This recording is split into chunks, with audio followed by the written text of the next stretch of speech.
Fala, tropa! Já fez sua fezinha? Ainda não? Então corre pra KTO. Cupom CHARLA com 20% de bônus no primeiro depósito. Vral! Mas o Vasco é muito incompetente ainda nessa questão da finalização. É um problema do time, tá ligado? E é isso, nos grandes jogos aparecem essas situações, né? Com certeza. Mas o que você acha sobre o time do Vasco, assim, cara? Eu vejo que o Vasco ainda tem o pior elenco do Rio de Janeiro, por exemplo. Não sei se você concorda. Elenco? Eu acho que é pior que o do Botafogo. Ele bate na tecla que o Botafogo é melhor elenco que o Vasco. Eu acho o Botafogo um elenco equilibrado, tá? Eu tô mais pra... Eu tô com você. Parando pra pensar agora, porque eu não acho o 11 contra 11... discrepante, não é? Não discrepante Botafogo e Vasco. Não vejo essa discrepância toda. Mas o banco ainda é... Por exemplo, hoje no Botafogo... O Barbieri, quando olha pro banco, irmão... Tem dificuldade. Hoje no Botafogo, você olha, por exemplo, ontem o Luiz Castro, pra mim, fez besteira de tirar o Vitor Sá e o Júnior Santos, mas é uma opção dele. Mas você tem os jogadores que, naturalmente, o Gustavo Sauer e o Luiz Henrique jogam tanto quanto os caras, só que é questão de momento. Também de estratégia de jogo, do adversário. O Luiz Henrique foi disputado com o Flamengo. Ou seja, são 4 pontas que são bons pontas. Eu considero 4 bons pontas. A deficiência do Botafogo está no reserva do Tiquinho, hoje, por mais o Matheus Nascimento. Não é um cara que, pra aquilo ali. O Janderson é um garoto ainda, não tem como você falar que ele é reserva do Tiquinho. Enfim. E a outra deficiência do Botafogo, na minha visão, é a lateral direita. Que tanto o Rafael quanto o Di Plácido, pra mim, nenhum dos dois resolve o problema do Botafogo. E óbvio que aí tem o Pumita no Vasco, que, enfim... Aí, de resto, o elenco inteiro do Botafogo eu acho muito mais equilibrado do que o do Vasco. O Botafogo tem mais opções pro meio de campo, né? Pra zaga... Tá ligado? Se tem um Sampaio ali... o Segovia. Você quer tirar o Danilo, você coloca o Marlon Freitas. Você quer tirar o Tietchan, você pode botar o Lucas Fernandes numa posição mais avançada. Tem Gabriel Pires. Você pode ainda colocar o Tietchan como primeiro volante e o Lucas Fernandes junto com o Eduardo, que é um baita de jogador.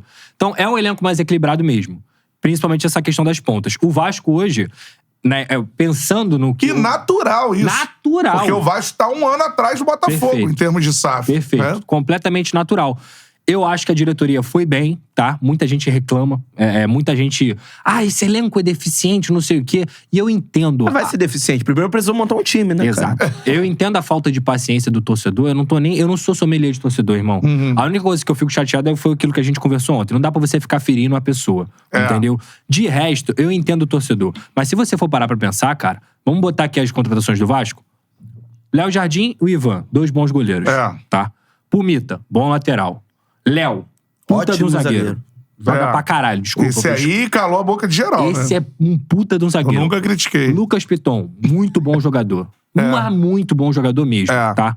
Aí, o Jair. Alto nível. Sim. Tá ligado? Alto nível. Aí, um pouco mais da frente, tem o Pedro Raul, que já falei aqui o que eu acho sobre ele. Na ponta esquerda, o Vasco fez um trabalho, e o próprio Alex também, de recuperação que é um bom jogador. É um bom jogador, entendeu? É um jogador que caberia no Botafogo. Que caberia no Fluminense até. Claro.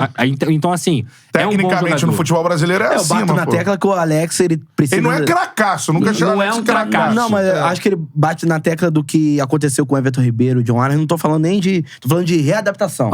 No caso de readaptação, o cara precisa de 1 ano ali. Tem gente que precisa de mais tempo. E jogar Série B é foda, irmão. É outro pior jogar Série B, entendeu? Ele entra na Série A, e aí eu posso falar como informação também, é um cara que treina em 3 períodos, muitas vezes. É um cara que pegou um fisioterapeuta particular pra poder aguentar a sequência de jogos. Ele não termina jogos muito pela opção do Barbieri, mas ele teria condições de terminar. Sim. E pra mim é um baita de um jogador, assim, acima da média no futebol brasileiro. Ponto. Não é um cracaço, mas é acima da média.